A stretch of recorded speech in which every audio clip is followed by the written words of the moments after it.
우리 성경 봉독하겠습니다.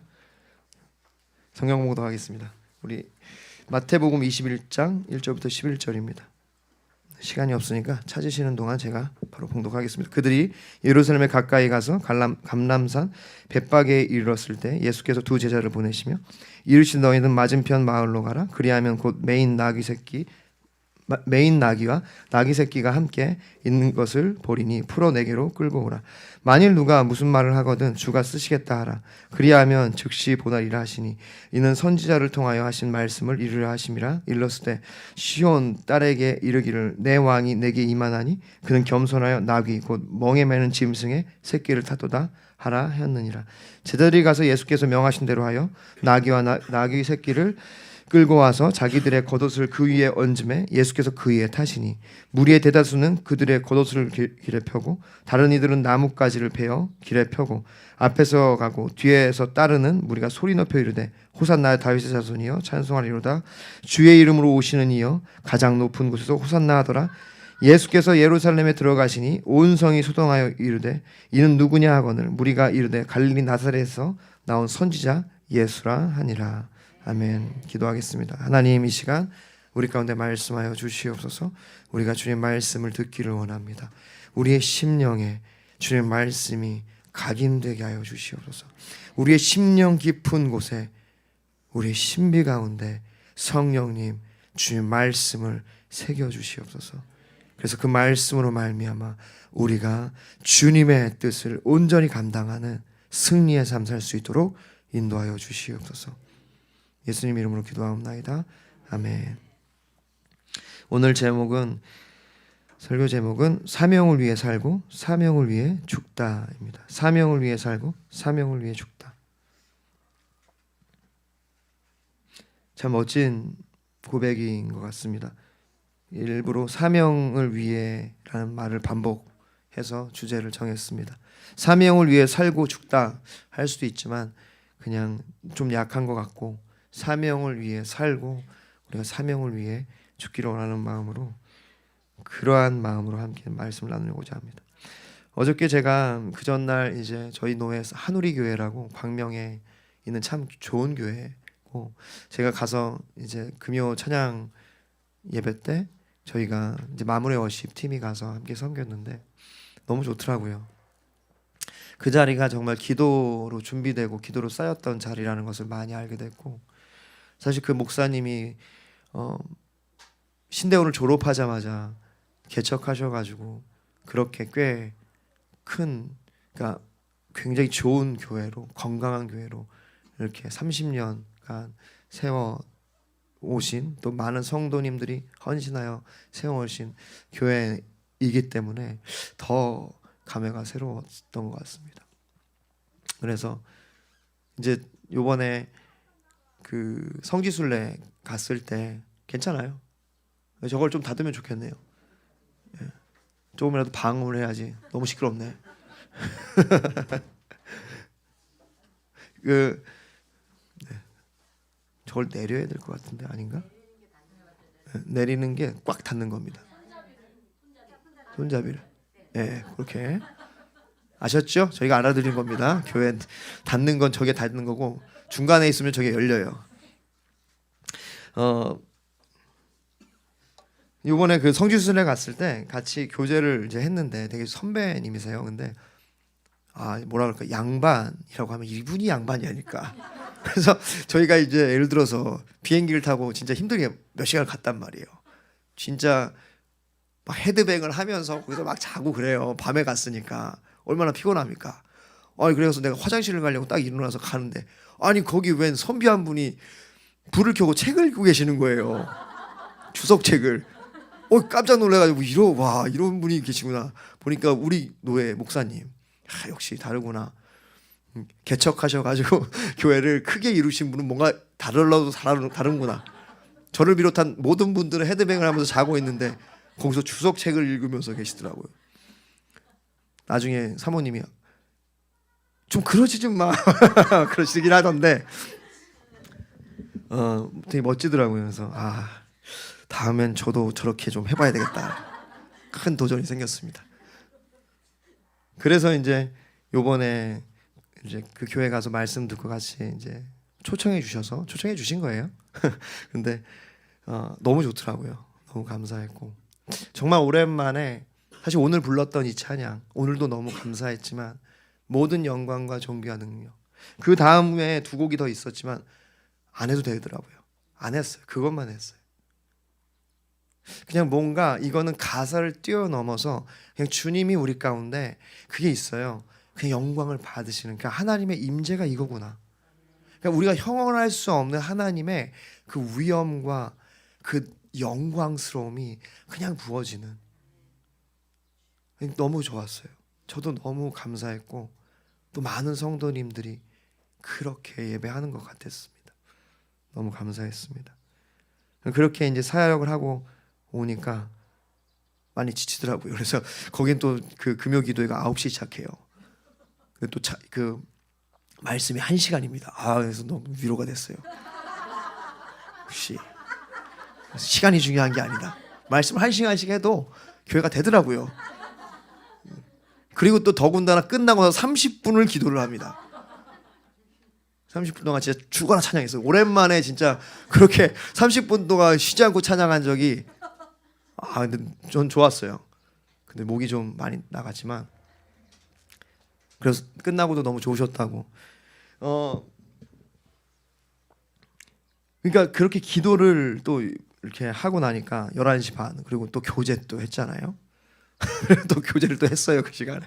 그래서 교회에서 출발한 게 한 12시 20분. 근데 또 멤버 중에 서울 있는 멤버들이 있어서 이제 또 태워줘야 되니까 차가 끊겼으니까 태워주고 집에 오니까 한 새벽 3시 반 이렇게 되더라고요. 그래서 이제 좀 어저께는 푹 쉬었습니다. 푹 쉬고 이제 한 12시쯤에 일어나서 뭐 연락할 거 하고 그리고 TV를 딱 틀었는데 원래 전 기독교 방송 보는 걸 별로 좋아하지 않거든요. 재미없어요. 재미가 없어. 재미있으면 보겠는데 재미가 없어. 뭐 새롭게 와서 안녕하세요 막 가식적이야 너무. 그래가지고 별로 안 좋아하는데 그냥 어쩌다가 돌리다가 저 리모컨을 좀 돌리거든요.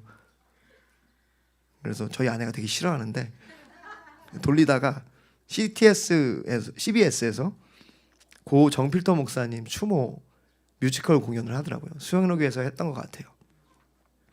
근데 그게 그냥 이렇게 보게 됐어요. 근데 재밌다기보다 많은 것이 와닿았어요.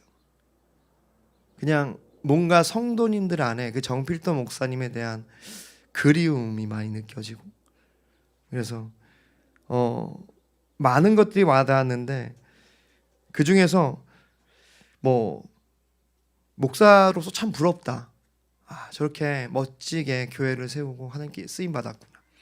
또 한편으로는 저렇게 할 수 있을까? 자신은 없는 것 같다는 생각도 많이 들고 그러면서 삶이 우리의 인생이 생각보다 짧구나. 금방이구나. 그렇게 개척하여 얼마 안 된 것 같아. 벌써 25년이 지나고 그분이 은퇴할 때가 되고 이렇게 금방 가는구나. 금방 우리의 삶이 뭐라 그럴까요? 그 결과를 맞이하게 되겠구나. 그 결과를 맞이하기까지가 정말 짧구나. 그리고 정필도 목사님은 정말 사명을 위해 살았고 사명을 위해 죽었구나. 그래서 이렇게 많은 사람들이 여전히 그를 추모하고 그리워하고 그의 영향력 가운데서 그렇게 그 은혜를 나누고 있구나. 참 그런 많은 것들을 이제 느꼈습니다. 그럼 어떻게 그가 그렇게 살 수 있었을까? 사실 예수님 때문이죠. 왜냐하면 예수님께서 그렇게 사셨기 때문에 예수님으로부터 배운 것이 아니겠습니까? 예수님은 철저히 사명을 위해 사셨고 사명을 위해 죽으셨습니다. 오늘 종료주일을 맞이해서 예수님이 그 예루살렘에 입성한 이유에 대해서 오늘 본문 바로 앞장 20장 17절부터 19절 우리가 아까 함께 읽었는데요. 예수께서 예루살렘을 올라가려 하실 때 12제자를 따로 데리고 길에서 이르시되 그들에게 얘기하시는 거예요. 길에서 왜 올라가시는지. 보라 우리가 예루살렘을 올라가노니 인자가 대제사장들과 서기관들에게 넘겨지매 그들이 죽이기로 결의하고 이방인들에게 넘겨주어 그를 조롱하며 채찍질하며 십자가에 못 박히게 할 것이나 제3일에 살아나리라. 다시 말해서 우리가 이제 예루살렘에 올라가면 나는 그 제사장들과 그런 서기관, 그런 종교 지도자들에 의해서 나는 죽임을 당할 거다. 그러나 걱정하지 마라. 나는 제3일에 다시 부활할 거다. 예수님은 그분이 가는 길이 어떤 길인지 아셨습니다.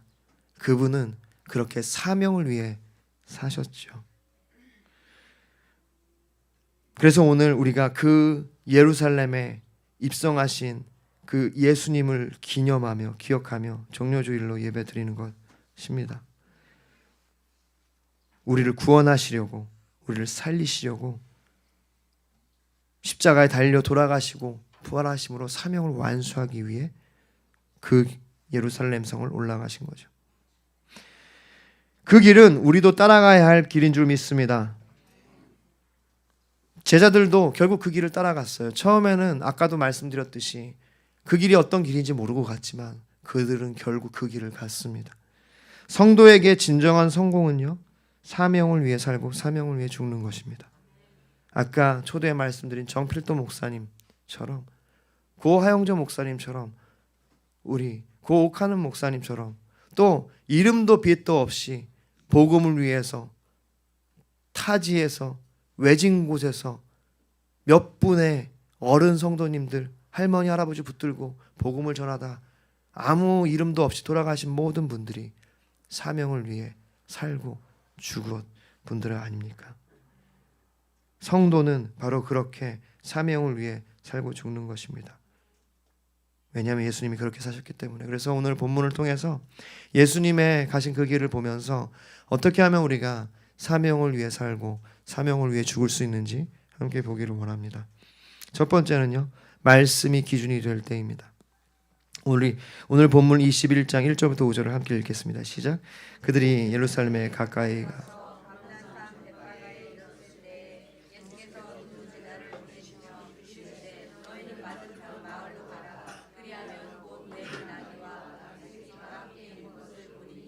풀어내게로 끌고 오라. 만일 누가 무슨 말을 하거든 주가 쓰시겠다 하라. 그리하면 즉시 보내리라 하시니 이는 선지자를 통하여 하신 말씀을 이루려 하심이라. 일렀으되 시온 딸에게 이르기를 내 왕이 내게 임하나니 나는 겸손하여 나귀 곧 멍에 매는 짐승의 새끼를 탔도다 하라 하였네. 아멘. 예루살렘에 가까이 이르셨습니다. 예수님께서 이제 그 예루살렘에 입성하기 위해서 쭉 그 길을 걸어오셨어요. 갈릴리 나사렛에서부터 시작하셔서 그의 사명을 다 감당하시고 공생애를 거의 마지막 마치실 때쯤 이제 예루살렘으로 오시는 거예요. 이제 예루살렘 동편에 있는 감람산 벳바게라는 무화과 나무가 많았던, 감람산은 올리브 나무가 많았던 산이고요. 그렇게 벳바게라는 곳에 이르러서는 예루살렘을 바라보시면서, 왜냐하면 감람산이 언덕이었거든요. 그 예루살렘을 바라보시면서 이제 제자들을 보내기 시작합니다. 거기까지 오신 거예요. 예루살렘 입성을 준비하시는 겁니다. 자신이 이제 메시아임을, 진정한 왕임을 나타내기 위함이에요. 스가랴 14장 4절. 그날에 그의 발이 예루살렘 앞 곧 동편 감람산에서 서실 것이요. 지금 예수님께서 이제 그 길을 걸어오셔서 감람산 그 언덕, 그 감람산 내리막길에 서셔서 예루살렘을 바라보시면서 제자들을 보내실 때 그 장면을 지금 스가랴가 예언하고 있는 겁니다. 그가 오실 메시아이라는 것을 말씀하고 있는 거죠. 그 말씀에 의해서 예수님께서 거기 서셔서 제자들을 보내시는 거예요. 이제 너희는 가서 나귀를 준비하라. 누군가 묻거든 주가 쓰시겠다 하라. 그렇게 나귀를 준비하시고 이제 그것을 예루살렘 입성을 준비하시는 예수님의 모습입니다. 여러분 또 이것은 바로 그 말씀을 이루려고 하는 거예요. 4절에 보면 이는 선지자를 통하여 하신 말씀을 이루려 하심이라. 자, 여기 보면은 또 나귀와 나귀 새끼가 함께 있는 것을 보게 될 것이고 그것을 풀어 끌고 오라. 그렇게 이제 나귀를 준비하시죠. 그래서 오늘 본문에 5절에 말씀하고 있지 않습니까? 시온 딸에게 이르기를 내 왕이 내게 임하나니 그는 겸손하여 낙이 곧 멍에 매는 짐승의 새끼를 탔도다 하라 하였느니라. 그러니까 이 선지자의 예언을 이루게 하시려고, 그것이 하나님의 뜻이니까 그것을 지금 이행하시는 거예요. 이 말씀은 스가랴 9장 9절입니다. 시온에 따라 크게 기뻐할지어다 예루살렘에 따라 즐거이 부를지어다. 시온의 딸 예루살렘의 딸은요 바로 하나님의 백성을 의미합니다. 보라 내 왕이 내게 임하나니 그는 공의로우시며 구원을 베푸시며 겸손하여서 나귀를 타시나니 나귀의 작은 것 곧 나귀 새끼니라. 바로 이 말씀을 응하게 하시려고, 이루기 위하여, 그게 이루게 하시려고 지금 그렇게 행하시는 것을 보게 되죠. 이것은 주님이 바로 자신의 임의로 삶을 사신 것이 아니라 하나님의 말씀을 기준 삼아 사셨다는 것을 알 수 있습니다. 이것이 예수님께서 사명을 위해 살고 또 사명을 위해 죽을 수 있었던 바로 이유입니다. 하나님의 말씀을 기준으로 사신 것. 그분이 감난산에 서서 제자들을 보내시는 거예요. 십자가에 죽으시기 위해 예루살렘에 입성하는 것, 이 목적을 가지고 오셨을 때 제자들은 보냄으로써 그것을 준비하시는 거예요. 이거는 예수님밖에 몰랐던 겁니다. 제자들은 알 수 없었어요. 생각지도 못했을 겁니다. 나중에 깨닫고 나니까, 부활하신 주님을 통하여 말씀이 깨달아지고 나니까, 아, 그때 예수님이 그래서 나귀를 준비하셨구나. 그래서 마태가 오늘 그 스가랴 9장 9절을 주님이 생각하시고 그렇게 하신 것을 뒤늦게 알게 된 거죠. 그렇게 예수님은 다른 사람은 몰라도 예수님만은 그 말씀의 기준을 위해 기준 가운데 살아가셨다는 거예요. 사랑하는 성도 여러분, 우리가 하나님의 사명을 위해 살고 죽기 위해서는요, 내 안에 말씀의 기준이 있어야 합니다. 다른 사람은 몰라도 나만이 가지고 있는 하나님 말씀하신 그 말씀의 기준들이 있을 때 우리는 그 길을 갈 수 있는 것입니다. 그리고 그 기준을 가지고 있을 때 우리는 하나님의 뜻을 이룰 수가 있어요. 여러분, 예수님이 나귀, 그것도 나귀 새끼를 타셨어요. 왜 그러셨죠? 말씀이니까. 그것이 예언이니까. 그럼 보십시오. 예수님 이왕 가시는데, 이제 예수님 입성하시는데, 그분 왕이시잖아요. 이왕 왕으로 입성하시는데 십자가에 달려 돌아가실 거고 고통을 당하실 건데, 하나님 이해하시겠죠? 말 탈게요. 말. 나귀 엉덩이 아픕니다. 그러면서 나귀인데 원래 이거 뭐 말이나 나귀나 뭐 다 타는 거 아니야? 가서 저 말 갖고 와라. 말은 또 근데 또 불편할 수 있잖아요. 그러니까 그러지 말고 병거 갖고 와. 병거. 내가 병거를 타고 입성해야지. 그러니까 주님이 그렇게 다른 걸 타시지 않았어요. 나귀를 타셨다. 그분 안에 말씀이 계셨고 말씀으로 말미암은 기준이 있었다는 거예요. 이 탈 것이라는 게 참 큰 관심이에요. 특히 형제들에게. 자동차. 자매들도 그런 분이 있는데, 자매들은 되게 그냥 소박해요. 아, 나는 이런 거 빨간색 차 타고 싶어. 뭐 이렇거든요. 근데 형제들은요, 네이버 자동차를 그걸 자기 그 검색으로 딱 해놓고 그 새로운 차가 나올 때마다 봅니다. 이런 차가 나왔네. 역시 현대가 많이 좋아졌어. 그래서 아, 이거 살 거, 이 가격이면 내가 외제차 사지. 그러면서 이제 뭐 그 BMW. 사실 저도 그래요. 저도 제가 아마 목회를 안 했으면 저는 아마 자동차 딜러를 했을 것 같아요. 왜냐하면 제가 어렸을 때부터 자동차 이름 다 외웠습니다. 영어를 모를 때도 제가 알파벳 모양은 알잖아요. 모양을 보고 자동차 이름을 다 외웠어요. 그래서 아버지가 이제 그때 이제 교회 관리 집사님 하시면서 학교를 다니셨거든요. 그래서 교회에서 나온 베스타 다 기억하잖아요. 베스타 봉고차가 있었어요. 굉장히 불편한 건 우리 의자 밑에 엔진이 있었기 때문에 너무 떨립니다. 그래서 전 베스타 탈 때마다 뭐 멀미가 해가지고, 멀미할 때 어떻게 했냐면 껌을 사가지고 코에 이렇게 대면 괜찮더라고요. 그래서 저는 늘 껌을 사서 코에 대고 탔어요. 한동안 어렸을 때. 그때 이렇게 타고 다니면 그 차들 막 보이잖아요. 근데 그 스펠링 보면서 이름을 다 외울 만큼 자동차를 좋아한다고요. 그 말을 하기 위해서 뭐 길었죠. 그래서 이제 저도 그렇게 관심이 많습니다. 그래서 제가 사실은 뭐 차 이렇게 살 때 사실 할부로 사잖아요. 근데 이 중고차를 산다고요. 중고차 살 때 여러분 그런 거 아십니까? 외제차를 살 수가 있어요. 외제차. 근데 저도 정말 사고 싶어요. 그래서 언젠간 살 수 있을까 뭐 이런 생각하면서 근데 도저히 아닌 것 같아. 목사 이거 아닌 것 같아. 목사. 제가 진짜 뭐 그런 고민 진짜 많이 하거든요. 근데 결국은 이제 안 사죠. 못 사는 거예요. 못 사는 거. 왜냐하면 그게 사실 이제 어려움이 될 수 있으니까. 뭐 어떤 것든 그런 분이 있어요. 이제 뭐든 타세요. 뭐 목사면 어떻습니까? 괜찮아요. 근데 그렇지가 않아요. 어려운 분들이 있더라고요.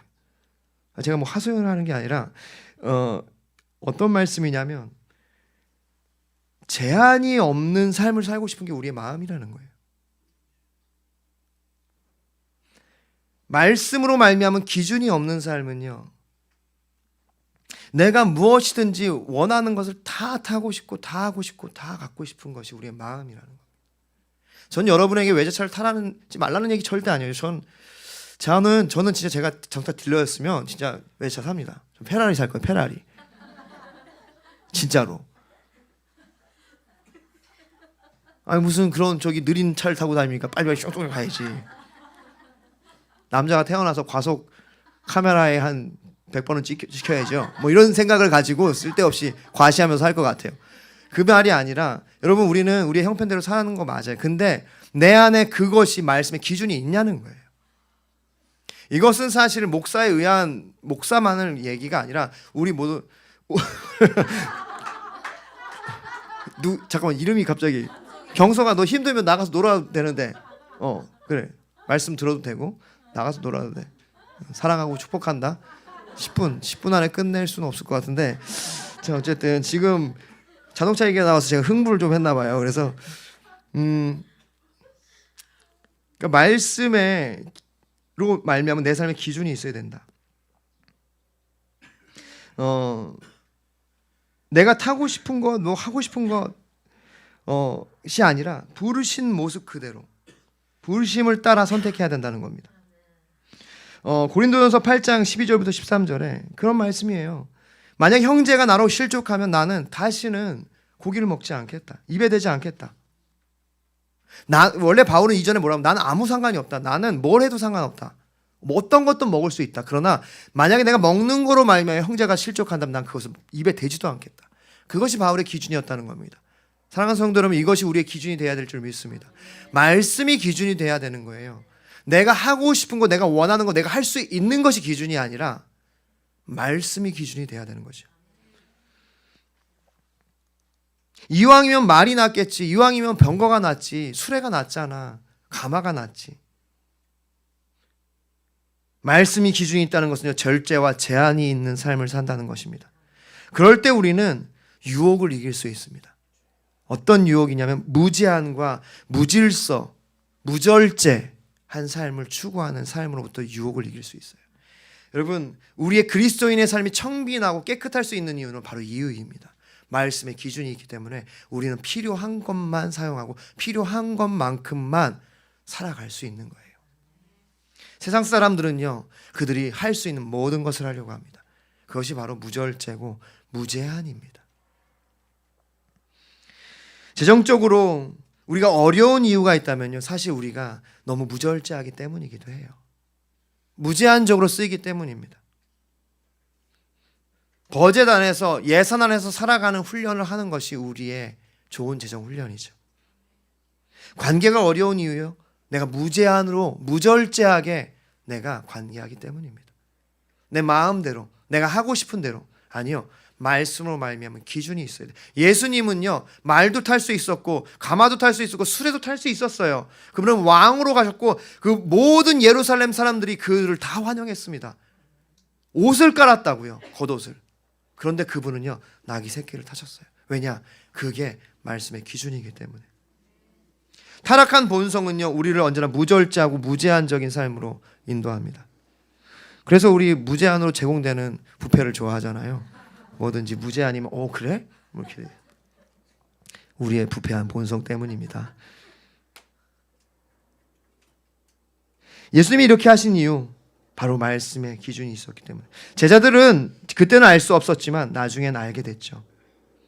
여러분, 우리가 그 말씀의 기준이 있을 때 내가 어떻게 가야 되는지, 어떤 삶을 살아야 되는지 우리는 알게 됩니다.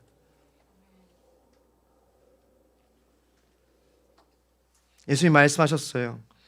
요한복음 5장 30절, 내가 아무것도 스스로 할 수 없노라. 듣는 대로 심판하노니 나는 나의 뜻대로 하려 하지 않고 나를 보내신 이의 뜻대로 하려 함으로 내 심판을 의하니라. 내 생각, 내 스타일, 내 개성 중요합니다. 그러나 우리 그리스도인은요, 그것이 앞서는 것이 아니라 그것보다 말씀의 기준이 앞서는 사람이에요. 내 버젯이 안 되면 거기에 맞게 사는 것이고, 내 행동이나 내가 선택하는 것이 어떠한 덕이 안 되면 덕이 되는 것을 선택하는 것이 우리의 삶인 줄 믿습니다.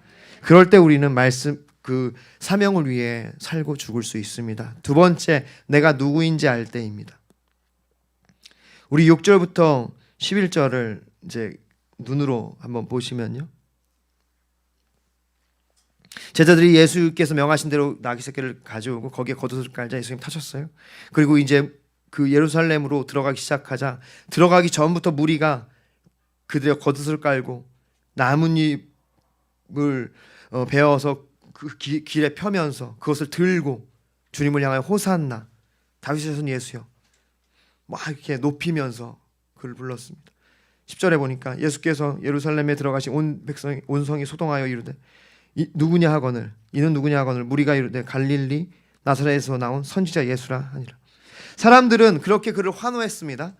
그런데 그들이 그렇게 환호한 이유는요, 그를 영원한 왕, 우리 구세주로 환호한 것이 아니라 선지자로. 사실 주님은 그렇게 찬양받기 합당하신 분이고 주님만이 아셨어요. 그 이유를, 그분이 그렇게 해야 되는 이유, 나귀를 타고 그 성에 임해야 되는 이유를 예수님은 아셨습니다. 그래서 그걸 허락하신 거예요. 그리고 사람들이 환호한 것을 그냥 두신 거예요. 비록 그들이 아무것도 모르고 환호했지만 두셨습니다. 왜냐? 그분이 왕이심을 스스로 알았기 때문에. 주님이 왕이심을 알았기 때문에 그렇게 나귀를 준비하게 하셨고 겉옷을 피게 허락하셨다는 거예요. 열왕기하 9장 13절, 무리가 각각 자기의 옷을 급히 가져다가 섬돌 위 곧 예후의 밑에 깔고 나팔을 불며 이르되 예후는 왕이라 하니라. 겉옷을 깐다는 것은요, 왕에 대한 대우, 예후입니다. 예후는 이름이고요, 왕 이름이고 예후, 그러니까 왕을 대할 때, 그러니까 예수님께 겉옷을 깔았다는 것은 왕으로 인정한 거예요. 그것은 예수님이 자신이 영원한 왕, 메시아라는 것을 아셨던 것이죠. 또한 그는 그가 주인인 줄 알았어요. 온 만물의 주인임을 알았습니다. 그래서 만일 누가 묻거든 주가 쓰시겠다 하라. 그래서 정말 그런 역사가 일어난 거죠. 제자들이 그렇게 갔을 때 물어볼 때 주가 쓰시겠다고 하고 얘기하니까 그들이 내어준 거예요, 나귀 새끼를. 그래서 우리가 이제 동기들끼리 그런 말 많이 하죠. 야, 뭐 좀 가져와봐. 뭐 왜 그러는데? 그러면 주가 쓰시겠다 하라. 뭐 이런 농담 많이 하시잖아요. 장인어른도 하셨을 것 같아요. 그런 거. 이거 가장 많이 하는 신학생들이나 그 목회 후보생들이 제일 많이 하는 농담이 아닐까 싶습니다. 그러면 이제 그러죠. 너는 주님의 종이잖아. 그러니까 이제 주인이 아니죠. 그래서 이제 그렇게 주님이 자신이 주인인지 알았다는 것, 그것이 바로 예수님을 사명의 길로 가게 할 수 있었던 겁니다. 사람들은 그가 모세와 같은 민족의 해방자로 생각했어요. 그래서 그를 향하여 환호하고 함성을 지르고 그렇게 그를 높였습니다. 여러분, 근데 여기 보십시오. 예수님은요, 그러한 환호성과 환호에 도취되지 않으셨어요. 그는 철저히 그의 길을 가셨다는 것입니다. 사람들이 소리 지르고 그를 높일 때라도 그는 그 십자가를 지시기 위해서 그 길을 가셨다는 거예요.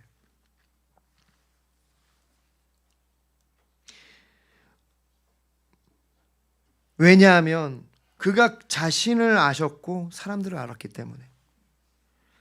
이 사람들이 환호하는 것이 나에 대한 기대가 하나님의 뜻이 아니었기 때문에, 내가 원래 갖고 있는 정체성과 다른 것을 부르고 있기 때문에 환호하고 있기 때문에 거기에 동화되지 않았던 거죠. 그 사람들의 환호와 함성은요, 일주일도 안 돼서 멸시와 저주와 실망의 탄성으로 바뀌었습니다. 누가복음 23장 21절, 그들은 소리질러 이르되 그가 그를 십자가에 못 박게 하소서, 십자가에 못 박게 하소서 하는지라. 여러분, 이 사람들이 바로 예루살렘에 입성하시는 예수님을 향하여 호산나 다윗의 자손이여 높은 곳에서 호산나 하더라, 그렇게 환호했던 사람들입니다. 예수님은 아셨어요, 이 사람들의 특징을. 그들이 다른 목적을 가졌다는 것, 그들의 본성이 어떻다는 것, 그들이 돌변할 거라는 것. 어떻게 아실 수 있었을까요? 저는 그렇게 생각합니다. 예수님이 자신을 아셨기 때문에. 여러분, 우리는 나 자신이 누군지를 알면요, 우리는 다른 사람이 누구인지를 알게 됩니다. 여러분, 우리가 다른 사람과 싸우는 이유, 다른 사람이 어려운 이유, 다른 사람과 그 어떤 그런 분쟁 가운데 있는 것은요, 내가 아직 나를 모르기 때문이에요. 내가 나를 더 알면 더 알수록 우리는 다른 사람을 이해하게 되고, 그래서 그러한 다른 사람의 기대와 어떤 것에 내가 호응하지 않게 되는 겁니다. 베드로전서 2장 9절 함께 읽겠습니다. 시작. 그러나 너희는 택하신 족속이요 왕같은 제사장들이요 거룩한 나라요 그가 소유한 백성이니 이는 너희를 어두운 데서 불러내어 그의 기이한 빛에 들어가게 하신 이의 아름다운 덕을 선포하게 하려 하심이라. 아멘. 할렐루야. 우리는 우리가 누군지 알 때 우리는 주님의 사명을, 주님이 주신 사명을 위해 죽고 그것을 위해 살 수 있는 줄 믿습니다. 세 번째로는요, 세상의 속삭임을 이겨낼 때, 우리 오늘 본문 8절 9절을 같이 보기로 원합니다. 시작. 무리의 대다수는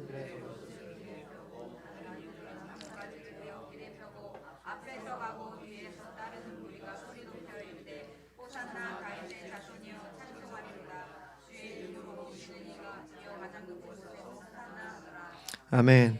무리들은 예수님을 향하여 왕의 대우를 하며 엄청난 환호와 환성으로 그를 맞이했습니다. 세상의 속삭임을 이겨낼 때 우리는 사명을 감당할 수 있는데요. 여러분, 이 엄청난 환호와 함성은 이 호산나, 호산나, 이건 감탄사인데요. 구하옵나니 이제 구원하소서, 히브리어를 아람어로 표현한 거예요. 바로 시편 118편 25절, 여호와여 구하옵나니 이제 구원하소서, 이게 호산나입니다. 이제 구하옵나니 구원하소서, 이게 호산나. 이 히브리어를 아람어식으로 발음한 거예요.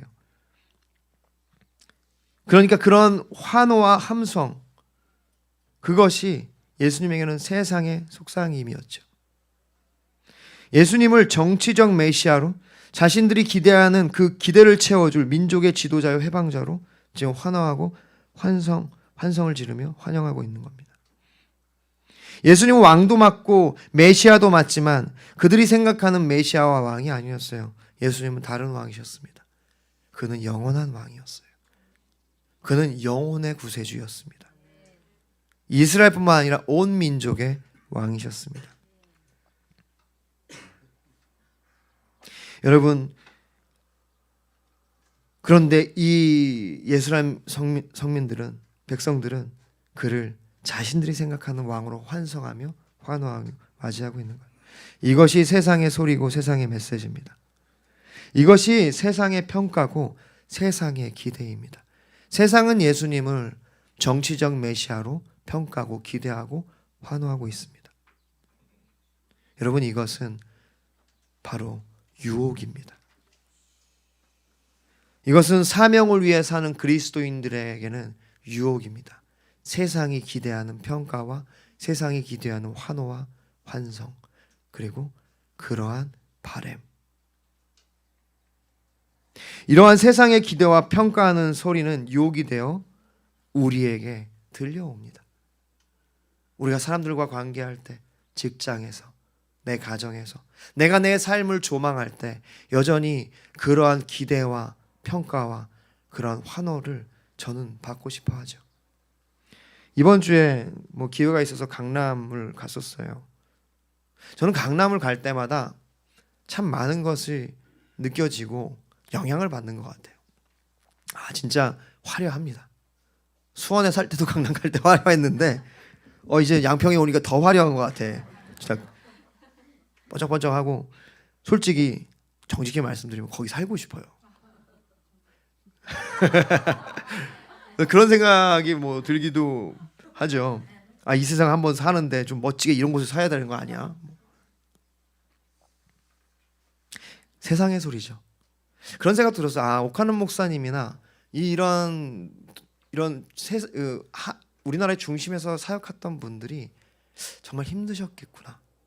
마음을 지키기 참 많이 힘들었겠다. 타협도 많이 했을 것 같고. 너무 화려함이 저에게 너무 메시지가 크게 다가오는 거예요. 한 번 사는 인생 중심에서 살아야 되지 않나. 세상의 소리.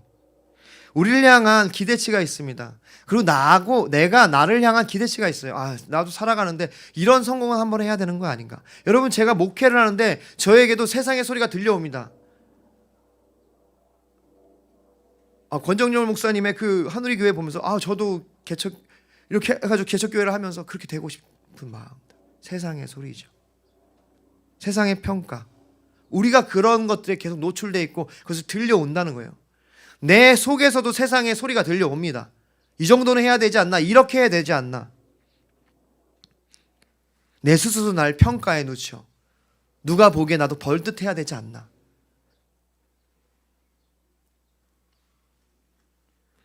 마태복음 7장 24절 27절 그러므로 누구든지 나의 이 말을 듣고 행하는 자는 그 집을 반석에 지은 지혜로운 사람 같으니 비가 내리고 창수가 나고 바람이 불어 그 집에 부딪힐 때 무너지지 아니하니 이는 주추를 반석에 놓은 까닭이요.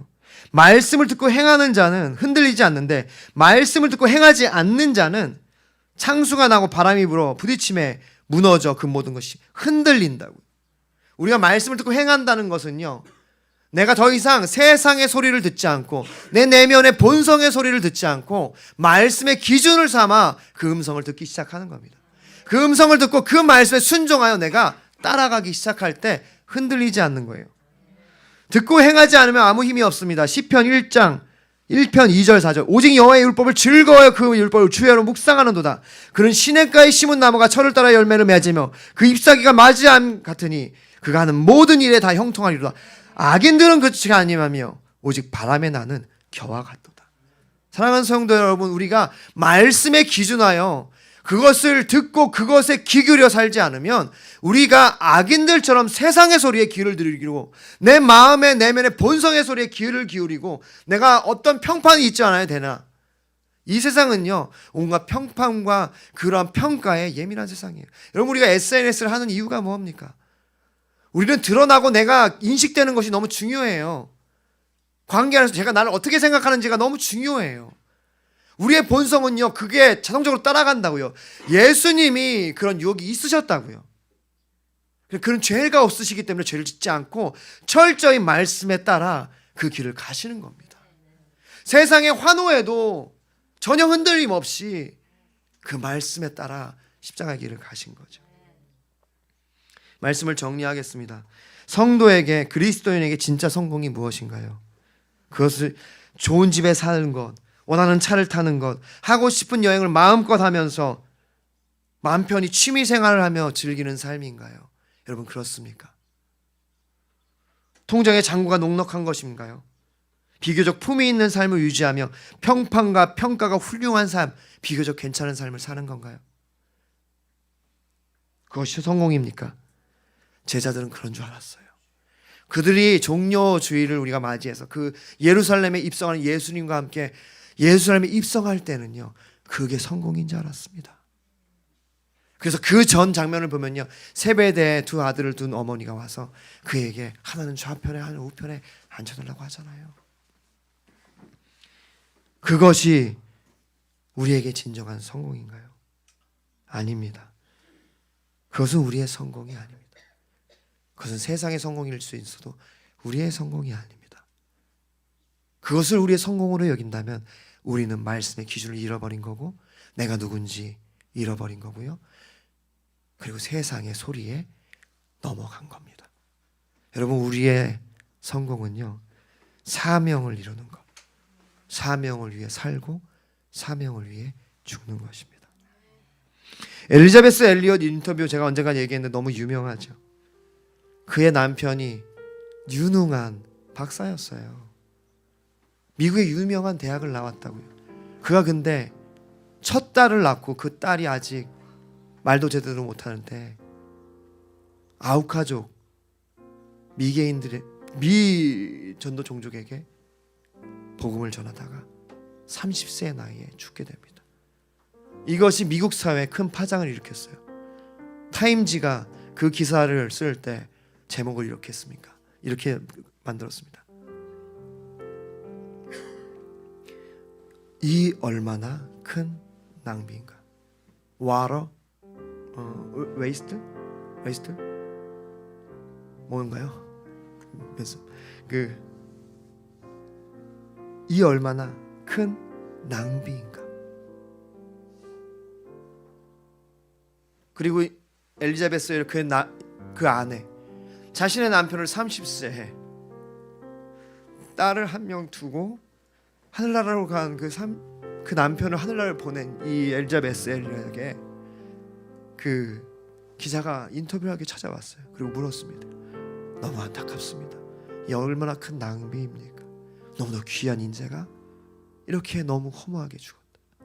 근데 그 엘리자베스 엘리엇이 그 인터뷰하는 기자를 향해 그 눈을 똑바로 보며 굉장히 단호하게 얘기했습니다. 기자 선생님, 다시는 저의 남편의 죽음을 낭비라고 하지 마십시오. 저의 남편은 이 죽음을 위해서, 이 사명을 위해서 평생을 준비했습니다. 그는 그리고 그 사명을 성공적으로 감당했습니다. 그 짐 엘리엇이 20대 자신의 일기장에 쓴 것입니다. 주님, 성공하게 하소서. 높은 자리에 오른다는 것이 아니라 제 삶이 하나님을 아는 가치를 드러내는 전시품이 되게 하소서. 짐 엘리엇은 성공했어요. 비록 30년의 짧은 생을 살았지만 그는 정말 하나님의 가치를 드러내는 전시품이 되어 온 세계 믿는 자들에게 그 하나님의 가치를 알리는 사람이 되었습니다. 사랑하는 성도 여러분, 우리의 성공은요, 사명을 위해 살고 사명을 위해 죽는 것입니다. 예수님은 오늘 아무도 몰랐지만 그 사명을 위해 그 길을 가신 거예요. 종려주일을 맞이하여 우리가 예수님의 예루살렘 입성을 기억할 때 여러분 이걸 기억하셨으면 좋겠어요. 예루살렘은 예수님에게 죽음의 자리였다는 것.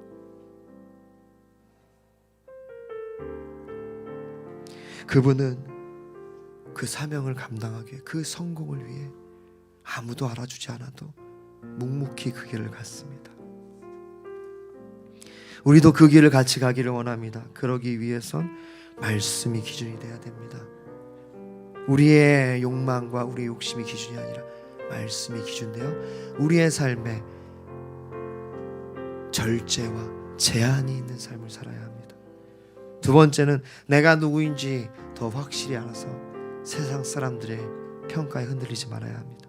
또 세상의 속삭임에 빠지지 않아서 세상의 유혹, 세상의 가치에 넘어가지 않아야 합니다. 그럴 때 우리는 진정한 성공, 사명을 위해 살고 죽을 수 있습니다.